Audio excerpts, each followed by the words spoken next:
ப்ரொடியூசருக்கும் சம்மந்தப்பட்டவங்களை கொண்டு வர முடியாதா? இது மாதிரி நிறைய விஷயங்கள் இருக்குது. அதே மாதிரி தேட்டர்ஸில் வந்து இப்போ டேரக்டர்கிட்ட சொல்லிட்டு இருந்தேன். படம் வந்து பார்த்தீங்கன்னா ஒரு ஃபர்ஸ்ட் ஹாஃப் முடிஞ்சு செகண்ட் ஹாஃப் போகிறதுக்கு நடுவில் ஒரு கேப் இருக்கணும், ஒரு சைலன்ஸ் இருக்கணும், ஒரு 10 நிமிடம் அந்த சைலன்ஸ் இருக்கணும். அப்போ தான் செகண்ட் ஹாஃப் நம்ம ட்ராவல் பண்ணி கொண்டு போகிறதுக்கு கரெக்டாக இருக்கும். ஆனால் நான் ஸ்டாப்பாக அப்படியே ஆடு போடுறாங்க, அப்படியே ட்ரெய்லர் போடுறாங்க, அப்படியே போகிறாங்க.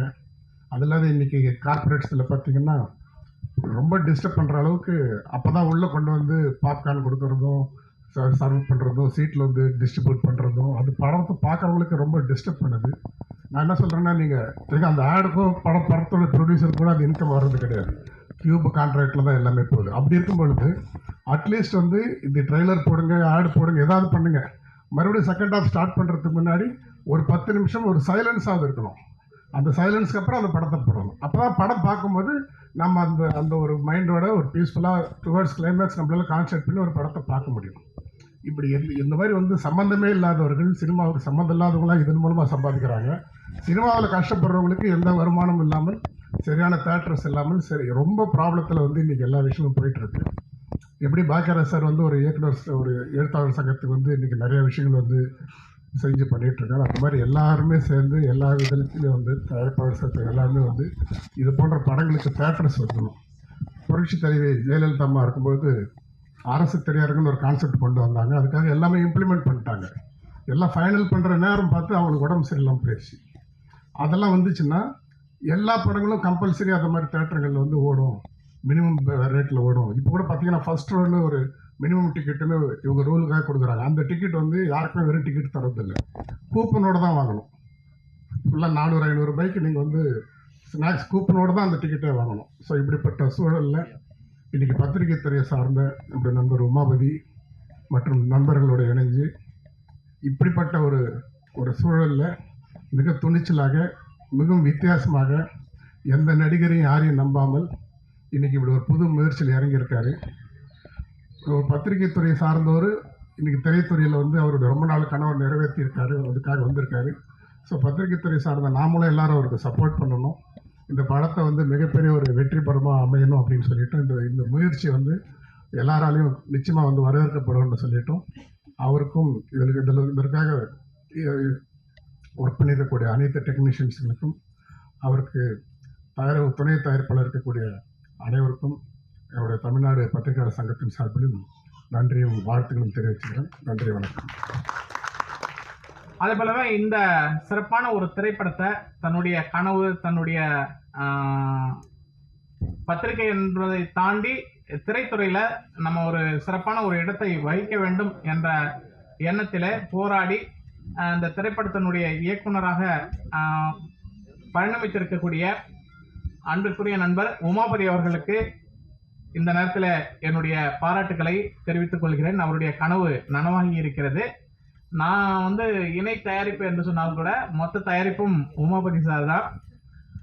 இந்த திரைப்படத்தை பொறுத்த வரைக்கும் முதல்ல சுபாஷ் சார் அவர்கள் சொன்னது போல அந்த டைட்டில் வைக்கிறதுல நிறைய வெளிப்படைத்தன்மை இல்லை அப்படிங்கிற மாதிரி சொன்னாங்க. இந்த படத்திற்கு கிட்டத்தட்ட 3 டைட்டில் வச்சு, இது கிட்டத்தட்ட 4வது டைட்டில் இந்த படத்தினுடைய டைட்டில். அந்த படத்துக்கு முதல்ல அப்ளை பண்ணும்போது வைக்கப்பட்ட டைட்டில் என்னன்னு கேட்டிங்கன்னா, யார் அந்த சார், அதுதான் அந்த படத்தினுடைய டைட்டில். அந்த டைட்டில் கிடைக்கல. அதுக்கடுத்து வேற ஒரு டைட்டில் வச்சாங்க, அந்த டைட்டிலும் கொடுக்காம பண்ணிட்டாங்க. சாரே கிடைக்கல. அதற்கு பிறகுதான் கடைசியில ரொம்ப ஆற்றாமையில அப்படின்ற மாதிரியான ஒரு டைட்டிலை வச்சு, நீ டைட்டிலே வேண்டாம்ப்பா, டைட்டில் எல்லாமே படம் எடுத்துருவோம், கதாநாயகன் இல்லாம படம் எடுக்கிறோம், கதாநாயகி இல்லாம படம் எடுக்கிறோம், டைட்டில் இல்லாம படம் வரும் அப்படிங்கிற மாதிரி ஒரு பேருக்காக ஒரு டைட்டில் இல்லாம ஒரு படம், கதாநாயகன் இல்லாம ஒரு படம், கதாநாயகி இல்லாம ஒரு படம், ஆனால் கடைசி வரைக்கும் அந்த படம் விறுவிறுப்பாக போகும் அப்படிங்கிற மாதிரி ஒரு மிக சிறப்பான ஒரு திரைக்கதை இந்த படம். அதனால கண்டிப்பாக இந்த படத்திற்கு நீங்கள் எல்லோரும் ஒத்துழைப்பு கொடுக்க வேண்டும். இந்த முதல் முயற்சியாக உமாபதி சார் அவர்கள் கொண்டு வந்திருக்கக்கூடிய இந்த அப்படிங்கிற இந்த திரைப்படத்தை நீங்கள் எல்லோரும் ஆதரித்து இந்த படத்தை வெற்றி படமாக மாற்ற வேண்டும் என்று உங்கள் அன்பரையும் வேண்டி விரும்பி கேட்டுக்கொள்கிறேன். கோயம்புத்தூரில் ஒன்றா ஜாயின் பண்ணோம். அன்னையிலேருந்து அவரை பார்த்துட்ருக்கேன். அவரோட பார்வை கொஞ்சம் வித்தியாசமாக இருந்தது. அவர் செயல்பாட்டுக்கு உறுதுணையாக இருக்கணும்னு சொல்லிட்டு நான் ஒன்றுமே செய்ய கூட என்னையும் ஒரு இணையாக வச்சுருக்காரு. அதுக்கு நன்றி. வந்திருந்த அனைவருக்கும் நன்றி தெரிவிச்சுக்கிறேன். எங்களுடைய சங்கத்தின் மாநில தலைவர் சுபாஷ் அவர்கள் இந்த நிகழ்ச்சிக்கு வந்திருக்காங்க. அவங்களுக்கு நன்றி தெரிவிச்சுட்டு டைரக்டர் பேக்ரேட் சார் மற்றும் உள்ள அனைவருக்கும் நன்றி தெரிவித்து நன்றி, வணக்கம். சீஃப் எடிட்டராக இருந்தேன். ஸோ இருந்தாலும் எங்களுடைய பழைய நினைவுகளுக்காக தான் ரமேஷ்குமார் இருக்கார் கூட அப்படின்ற அதை பற்றி கவலைப்படாமல் செய்வார். அதை வந்து நான் ரொம்ப ரசித்து பார்த்துட்ருக்கேன். நீங்களும் அதெல்லாம் நம்பி தான் வந்திருப்பீங்க. இந்த படம் எடுத்திருக்காரு. சினிமாவை பற்றி பேசும்போது சிரிப்பாக பேசலாம், தப்பு இல்லை. போன மீட்டிங் வந்து பார்த்தா அறம் நாடோட அம்பிகாபுரத்தில் வந்து ஃபேன்ஸ் மீட் வச்சுருந்தார். அதில் டைரக்டர் சார் வந்திருந்தார்.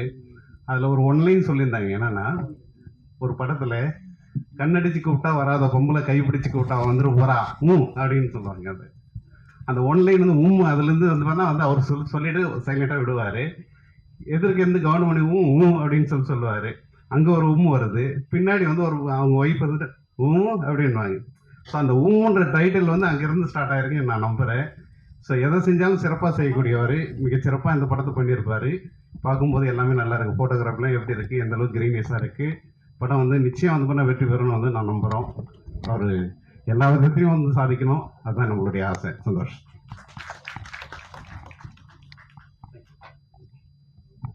நன்றி சார். அடுத்ததாக ஜீவா டுடே எல்லாருமே வந்துட்டு ஏதாவது நியூஸ் வரும்போது இவர் என்ன சொல்லியிருக்காரு பார்ப்போம் அப்படின்னு சொல்லிட்டு ஒரு வாட்டி போய் பார்த்துருவோம். அவர் சொல்ற கருத்துக்களுக்கும் அவ்வளோ ஃபேன்ஸும் இருக்காங்க. ஸோ ஜீவ சகாப்தன் அவர்களை அன்போடு பேச அழைக்கிறோம்.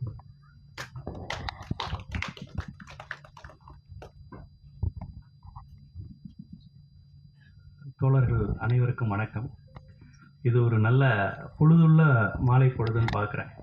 ஏன்னா நல்ல படங்களை பற்றிய பேசுகிறதும் குறைஞ்சிருச்சு, நல்ல படங்கள் வருவதுமே குறைஞ்சிருச்சு. பிரம்மாண்ட படங்கள் தான் வருது, நல்ல படங்கள் வர்றதில்லை. இந்த மாதிரியான நேரத்தில் நம்ம உமாபதி சார் இப்படி ஒரு திரைத்துறை முயற்சி எடுத்திருப்பது ரொம்ப ஒரு காலத்தின் தேவையாக பார்க்குறேன். சாரை வந்து நான் நம்ம ஊடகத்தில் நான் பேச ஆரம்பிச்சிலிருந்தே அவர்கிட்ட பல்வேறு விஷயங்கள் இருக்கும். இந்த சமூகத்தை பற்றிய ஒரு வித்தியாசமான பார்வையர், எல்லாரும் பார்க்குற பார்வையில் பார்க்க மாட்டார். சில விஷயங்களை அசால்ட்டாக அந்த மரபுகளை உடைப்பார். இந்த ட்ரெண்ட் செட்டர் அப்படின்னு சொல்கிற மாதிரி அந்த மரபுகளை உடைச்சி விடுவார். அவர் ட்ரெஸ் எல்லாம் பார்ப்பேன், சார் என்ன சார் இது பண்ணால் பரவாயில்ல இப்படியே பேசட்டும். பொதுவாக ஜியோ பாலிட்டிக்ஸு வேர்ல்டு பாலிட்டிக்ஸ் பேசுனா கோட் போட்டு டை போட்டு நுனிநாக்கு ஆங்கிலம் பேசுகிறவன் தான் ஜியோ பாலிட்டிக்ஸ் பேசணுமா? ட்ரம்ப்பை பற்றி பேசுறதுக்கு நம்ம அப்படி இருக்கணுமா? அதெல்லாம் தேவையில்லை. இயல்பாக நம்ம நேரத்தில் நம்ம ஆட்கள் உட்காந்து உலக அரசியல் இதை விட அதிகம் பேசக்கூடியவர்கள் நம்ம தமிழர்கள். அப்படி இருக்கும்போது ஏன் இதெல்லாம் ஒரு கும்பமாக்குறோம்? நம்ம வேர்ல்டு பாலிட்டிக்ஸ் பேசணும்னா அதுக்கு ஒரு கலர் வேணும், அதுக்கு ஒரு தோற்றம் வேணும், அதுக்கு ஒரு பிறப்பு வேணும், இப்படிலாம் நினச்சிக்கிறது. அதனால் அதை உடைக்கணும் அப்படிங்கிற மாதிரி அவர் மீடியாவில் பாருங்கள், ரொம்ப அவர்கிட்ட வந்து ஒரு அலட்சியமான உடல்மொழி. அது அலட்சியம்னு சொல்கிறத விட என்ன பெரிய நீங்களாம் ஆட்கள், இதுவரையும் பேசுகிற ஆட்கள் யார், இவ்வளோ காலம் வந்து மற்றவனை பேச விடாமல் வச்சுருந்தது யார் போன்ற அந்த ஒரு அரசியல் இருக்கும். அது ரொம்ப அசால்ட்டாக பண்ணுவார்.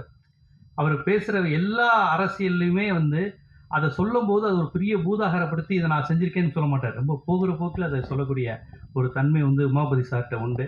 நம்ம ஊடகத்தில் அவர் வந்து அந்த பேச ஆரம்பித்து அந்த காலகட்டத்துக்கு பிறகே பார்த்தீங்கன்னா டிஜிட்டல் ஊடகத்தில் ஒரு வித்தியாசமான ட்ரெண்ட் செட் வந்திருக்கும். நம்ம ஜீவாட்டோடைய ஊடகத்தை கவனித்தவங்களுக்கு தெரியும். அதுக்கப்புறம் அவர் இப்போ பல ஊடகங்களில் போயிட்டார். கிட்டத்தட்ட வாரத்துக்கு ஒரு 10 ஊடகத்தில் கொடுக்குற நிலைக்கு வந்து சார் வந்து இருக்கிறாங்க. இருந்தாலுமே அவர்கிட்ட நான் கவனித்தது இன்றைக்கி எல்லா பிரச்சனையும் பேசுவாங்க, எந்த அரசியல் பிரச்சனையும் எல்லாரும் பேசுகிறாங்க. ஆனால் சார் அதை அணுகிற விதத்தில் ஹைப்பர் லோக்கல்ல இருந்து இன்டர்நேஷ்னல் வரையும் அதை இணைச்சு பேசுகிற அந்த தன்மை தான் சாருடைய ஸ்பெஷாலிட்டி. அதான் உமாபதி சாருடைய தனித்துவம். அவர் மதுரையில் பெற்ற அனுபவம், கேமராமேனாக இருக்கும்போது அவருக்கு கிடைத்த அனுபவம், கோயம்புத்தூரில் அவருக்கு கிடைச்ச பார்வை, இது எல்லாமே அவருக்கு வந்து கிடைச்சிருக்கு. குறிப்பாக கோவை குண்டுவெடிப்பின் போது இருந்த கேமராமேன் அதை வந்து பதிவு செய்த ஒரே நபர் அந்த குண்டுவெடிப்பு சம்பவத்தில் அவருக்கு அந்த வாய்ப்பு கிடைச்சிருக்கு. அப்புறம் சென்னையினுடைய வாழ்க்கை, தமிழர்கள் தடம் பதித்த நாடுகள் தேடி அவர் பல இடங்கள் போயிருக்கிறார். நம்ம தமிழர்கள் கங்கை கொண்டான் கடாரம் கொண்டான்னு சொல்கிறோம்ல, அந்த மாதிரி இடங்கள் போய் எங்கெங்கெல்லாம் தமிழர்கள் இருந்திருக்காங்க, இங்கெல்லாம் நம்முடைய வேர் இருக்குது, விழுது இருக்குது, இந்த மாதிரியான அவர் புத்தகம் 2-3 புத்தகங்கள் எழுதியிருக்கிறாங்க. இந்த மாதிரியான அவர் வந்து அதுதான் சொல்கிறேனே, அவர் வந்து இந்த பன்முகத்தன்மை உண்டு. ஒரு பகுப்பாய்வாளர், ஒரு பத்திரிகையாளர், ஒரு ஊடகவியலாளருக்கு என்னென்ன மாதிரியான குணங்கள் வேணும், கூறுகள் இருக்கணுங்கிறதுக்கு உமாபதி சார் வந்து இன்றைய இளம் தலைமுறைக்கு வந்து ஒரு முன்னுதாரணம். திரைப்பட வரலாற்றின் மிக முக்கிய ஆளுமைகளை நீங்கள் பட்டியலிட்டால் நிச்சயமாக அதில் நம்முடைய பாக்கியராஜ் அவர்களை தவிர்த்துவிட்டு பட்டியலிடவே முடியாது. அவர் இந்த மேடையில் இருக்கின்ற பொழுது அவரை நான் முதலில் அவருக்கு என்னுடைய வணக்கத்தை சொல்லி தொடங்குறது தான் மரியாதையாக இருக்கும். ஸோ பாக்கியராஜ் சார் அவர்களுக்கும் மேடையில் இருக்கக்கூடிய அத்துணை ஆளுமைகளுக்கும் மேடையின் முன்னால் அமர்ந்திருக்கக்கூடிய தோழர்கள், குறிப்பாக ஊடகத்துறை நண்பர்கள், யூடியூப் நண்பர்கள் அனைவருக்கும் என்னுடைய இனிய மாலை வணக்கம். ஸோ உமாபதி சாரை பற்றி எல்லாரும் பேசினாங்க. எம்ஜிஆருக்கு அப்புறம் தொப்பியால் பிரபலமானவர்கள் அவரும் ஒருத்தர் நினைக்கிறேன். ஸோ வந்து எங்கள் ஆஃபீஸில், சாரி சார் ரொம்ப கலவைக்கிற சொல்கிறேன், எங்கள் ஆஃபீஸில் எங்கள் ஸ்டாஃப் வந்து டக்குனு உங்கள் பேரை மாற்றினா, சார் அந்த தொப்பிக்காரரை கூப்பிடுங்க சார், அவர் தான் இது சூப்பராக பேசுவாங்க சார் அப்படிம்பாங்க. ஸோ அந்த அளவிற்கு பலவற்றையும் பேசக்கூடியவர். ஸோ இன்றைக்கு அவர் தயாரிப்பாளராக அவதாரம் எடுத்திருப்பது அப்படிங்கிறது எங்களுக்கு ரொம்ப மகிழ்ச்சி. ஏன்னா நாங்களே அந்த இடத்துல நிற்கிற மாதிரி ஒரு சக ஊடகவியலாளனாக நான் ஒவ்வொருத்தரும் வெற்றி பெற்ற மாதிரி எங்களுக்கு ஒரு மகிழ்ச்சி. அதே மாதிரி நண்பர் இயக்குனர் கிருஷ்ணவேல் அவர்கள் ஸோ கருஞ்சட்டையோடு வந்திருக்கிறார். நான் அதுக்குள்ளே அப்புறமா வர்றேன். அதுக்கு முன்பாக நான் 2 பேரை பாராட்டணும்னா கதாநாயகனையும் கதாநாயகியும். நீங்கள் ஒரு படத்தில் கதாநாயகனும் கதாநாயகியும் சம்பளம் ஊதியத்தை எல்லாம் தாண்டி அவங்க விரும்புவது அவர்களுக்கான வெளிச்சம், அவர்களுக்கான அடையாளம், அவர்களுக்கான கைத்தட்டு, அவங்க முகம் வெளியில தெரியணும். அதையே மறைச்சி வச்சிருக்காங்க அப்படின்னு சொன்னா அதற்கு அவர்கள் சம்மதித்திருக்கிறார்கள்வா உள்ளபடி அந்த மனசுக்கு, சகோதரனுக்கும் சகோதரிக்கும் என்னுடைய உளப்பூர்வமான பாராட்டுக்கள். உண்மையிலே அதுக்கு ஒரு பெரிய மனசு வேணுங்க. அடையாளம் நீங்கள் வந்து இப்போ எங்களை டிவியில் கூப்பிடுறாங்க, மாஸ்க் போட்டுட்டே பேசுங்க சார்னா யார் போவா?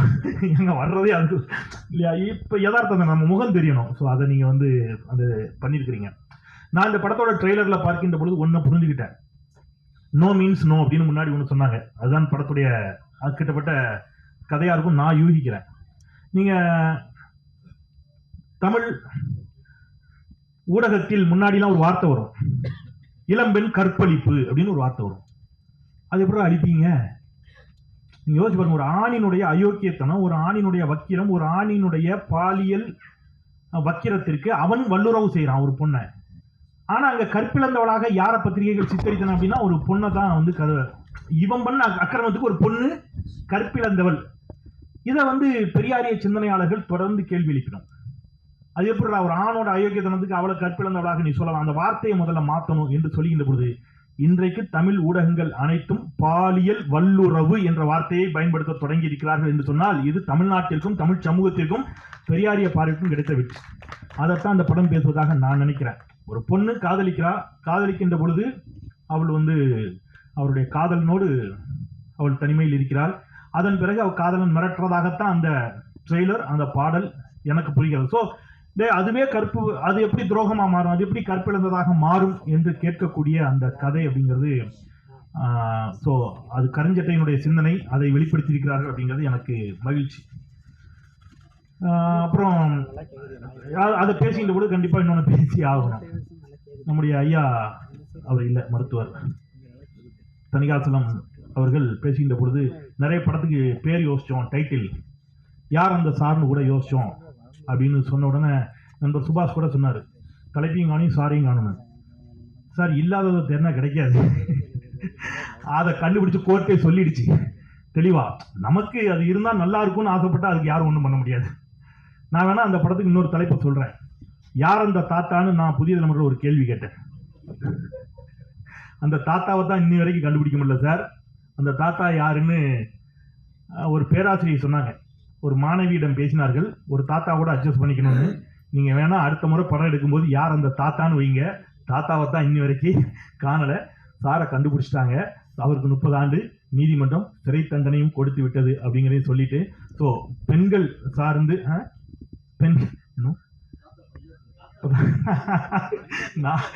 நான் ஓகே தாத்தா எங்க இருக்கான்னு தெரியல. நான் சொன்ன தாத்தா இருக்கிறாருன்னு அவங்க சொல்றாங்க, தெரியல. ஓகே அவர் தான் அந்த தாத்தாவா தெரியல, ஓகே இருக்கட்டும். பட் இந்த மாதிரியான படங்கள் ஒரு ஒரு சிறிய பட்ஜெட்ல அல்லது புதிய முகங்களோடு வரக்கூடிய படங்கள் பேசுகின்ற அதனுடைய பேசு பொருளுக்காக தமிழ்நாட்டில் நிச்சயம் வெற்றி பெற்றிருக்கிறது. நீங்க காக்காமட்ட அப்படி ஒரு பெரிய வெற்றியை பெற்று சமீபத்தில் டூரிஸ்ட் ஃபேமிலி ஒரு பெரிய வெற்றி. நீங்க வந்து மஞ்சுமல் பாய்ஸே தமிழ்நாடு கொண்டாடியது. அதனால வந்து மிகப்பெரிய நடிகர்கள் நடித்த படம் தான் வெற்றி பெறும் அல்லது பெரிய பட்ஜெட்ல அப்படிலாம் இல்லை. நல்ல கதையை சொல்லக்கூடிய எந்த படமாக இருந்தாலும் தமிழ் சமூகம் அதை வரவேற்க எப்பொழுதும் தயாராக இருந்திருக்கிறது. அந்த அடிப்படையில் நிச்சயம் இந்த படம் ஒரு மிகப்பெரிய வெற்றியை பெறும் என்ற நம்பிக்கையோடு நான் படக்குழுவினர் அத்தனை பேருக்கும், என்னுடைய நண்பர் இனிய நண்பர் உமாபதி அவர்களுக்கும், கிருஷ்ணவேல் அவர்களுக்கும், குறிப்பாக பாடலாசிரியர் விவேகா இன்னைக்கு பாடல் வெளியீடு, ஸோ அவருக்கும் பாடல் வரிகள் மிக சிறப்பாக இருந்துச்சு. இசையமைப்பாளர் அத்தனை பேருக்கும் என்னுடைய நெஞ்சம் நிறைந்த வாழ்த்துக்களை சொல்லி, பத்திரிகையாளர்கள் நிறைய பேர் வந்திருக்கிறாங்க, அரசியல் பரபரப்பு இருக்கும் அப்படின்னு தொகுப்பாளர் சொன்னார். அதை நம்முடைய நண்பர் உமாபதியினுடைய நலன் கருதி நான் அந்த பரபரப்புகளை அதிகம் ஏற்றாமல் விடைபெறுகிறேன். நன்றி. அண்ணன் உமாபதி அவர்களுக்கும் நன்றியை தெரிவிச்சுக்கிறேன். பாக்யராஜ் சார் வந்திருக்காங்க, விவேகா சார் வந்திருக்காங்க, இன்னும் பல பேர் வந்திருக்கீங்க. எல்லாருக்கும் என்னுடைய நன்றியும் வணக்கத்தையும் தெரிவித்துக் கொள்கிறேன். இந்த படம் அநேகமாக கொரோனா சமயத்தில் எழுதப்பட்டதுன்னு நினைக்கிறேன். எனக்கு தெரிஞ்சு அது எப்போ ஷூட் பண்ண ஆரம்பித்தாங்கன்னு தெரியல. கொரோனா சமயத்தில் நம்ம வந்து இந்த சமூக இடைவெளியை கடைபிடித்தோம். இப்போ ஒரு படம் ஷூட் பண்ணால் எப்படி இருக்கும் அப்படின்னு ஒரு யோசித்து அந்த கான்செப்டில் அந்த கண்டென்ட்டில் எழுதுனதப்போ, அப்புறம் திரும்ப எப்போ முடித்தாங்க, எப்போ ஷூட் பண்ணாங்க அப்படிங்கிற விவரம் எனக்கு தெரியல. ஸோ அப்போ கொரோனா சமயத்தில் ஆரம்பிக்கப்பட்ட ஒரு படம் இன்னைக்கு திரைக்கு வர்றதுக்கு தயாராக ஆகியிருக்கிறது. இதே கொரோனா சமயத்தில் இன்னொருவரும் ஒரு படம் எடுத்தார். அவர் இன்னைக்கு இந்த பூமியில் இல்லை, நம்ம எல்லாம் மறந்துருப்போம்னு நினைக்கிறேன். சின்ன ஒரு நினைவூட்டல் தான். அவர் எடுத்த படம் இந்த சமூகத்தில் என்ன விளைவை ஏற்படுத்துச்சுன்னா, இந்த அரசாங்கம் என்னென்ன அயோக்கியத்தனங்களை செய்து கொண்டிருக்கிறது, என்னென்ன அக்கிரமங்களை செய்து கொண்டிருக்கிறது, என்னென்ன பொய்களை, வதந்திகளை, அவதூறுகளை இந்த மீடியாக்கள் மூலமாக பரப்பி கொண்டிருக்கிறது அப்படிங்கிறத ஒரே ஒரு ஃபோட்டோவை எடுத்து ஒட்டுமொத்த சமூகத்தையும் புரட்டி போட்ட ஒருவர். அதுவும் இந்த கொரோனா சமயத்தில் எடுக்கப்பட்ட ஒரு படம் தான். அவர் பேர் டேனிஷ் சித்திக், ஒரு ஃபோட்டோகிராஃபர். ஸோ அவர் திரும்ப மர்மமான முறையில் அவருடைய இறப்பு நடந்துச்சு, நம்ம எல்லாருக்குமே தெரியும். அவர் கிராஸ் ஃபயரில் அவர் கொல்லப்பட்டார், இறந்து போனார் அப்படிங்கிற தகவல் தான் வந்துச்சு. அதற்கான விசாரணைகள் என்ன, உண்மையிலே கிராஸ் ஃபயர் தானா அல்லது வேற யாரும் இதுக்குள்ளே சதி செஞ்சுருக்காங்களா அப்படிங்கிற தகவல் நமக்கு எதுக்குமே வரல. ஏன்னா எந்த விசாரணையும் இப்போ சரியாக நடத்தப்படுறதில்லை. நமக்கே தெரியும், ஃப்ளைட் கிராஷ் ஆனிச்சு, 241 பேர் நினைக்கிறேன் இல்லைங்களா, ஒரே ஒருத்தர் மட்டும்தான் தப்பிச்சிருக்காரு. 241 பேர் ஒரே ஒரு ஃப்ளைட் கிராஷ் இறந்துருக்காங்க. எனக்கு தெரிஞ்சு ஒட்டுமொத்த இந்தியாவிலுமே இதுதான் மிகப்பெரிய ஒரு மாசான ஒரு சம்பவம்னு நினைக்கிறேன். இவ்வளோ எண்ணிக்கையில் ஒரே ஒரு ஆக்சிடெண்ட்டில் இவ்வளோ இறப்புகள் அப்படிங்கிறது. இப்போ 241 பேர் ஒரே ஒரு இந்த ஃப்ளைட் கிராஷ் இறந்து போயிருக்காங்கனாக்கா, இதில் அதுக்கு முன்னாடி சில வீடியோக்கள் வேறு வைரல் ஆச்சு. சரியாக உள்ள இந்த ஏசி ஒர்க் ஆகலை, தொழில்நுட்ப கோளாறுகள் அதிகமாக இருக்குது அப்படின்னு சொல்லிட்டு உள்ளேருந்தே வீடியோ ஜஸ்ட் பிஃபோர் ஒருத்தர் அங்கே வீடியோ போஸ்ட் பண்ணது நமக்கு வந்துருந்துச்சு. எப்படி உள்ள உண்மையிலேயே அது விபத்து தானா அல்லது இதில் வேற எதுவும் சதிகள் இருக்கா அப்படிங்கிற இந்த விசாரணை சரியாக போகுமா அப்படிங்கிறதும் நமக்கு தெரியாது. இப்படி பல சம்பவங்கள் நடந்துகிட்டு இருக்கு. ஆனால் இது யாருமே கேள்வி எழுப்ப மாட்டாங்க. நல்லா நடிக்கிறாங்க அப்படின்னாக்கா திரும்ப திரும்ப நிறைய வாய்ப்புகள் கொடுக்கலாம், அதிகமான சம்பளங்கள் அவங்க பெறலாம். அதை தாண்டி நல்லா நடிக்கிறாங்க அப்படிங்கிறதுக்காக நாட்டை தூக்கி கையில் கொடுக்க முடியாதுல்ல. ஸோ அப்படி நாட்டை ஆள வேண்டும் அப்படின்னு ஆசைப்படுறாங்கனாக்கா இதெல்லாம் அவங்க கேள்வி கேட்கணும். இதையெல்லாம் கேள்வி கேட்காம நான் நல்லா டான்ஸ் ஆடுவேன், நான் நல்லா நடிப்பேன், அதனால நாட்டை என் கையில் கொடுங்க அப்படின்னா பாக்யராஜ் சார் எப்போவே சிஎம் ஆயிருப்பார்ல இல்லைங்களா?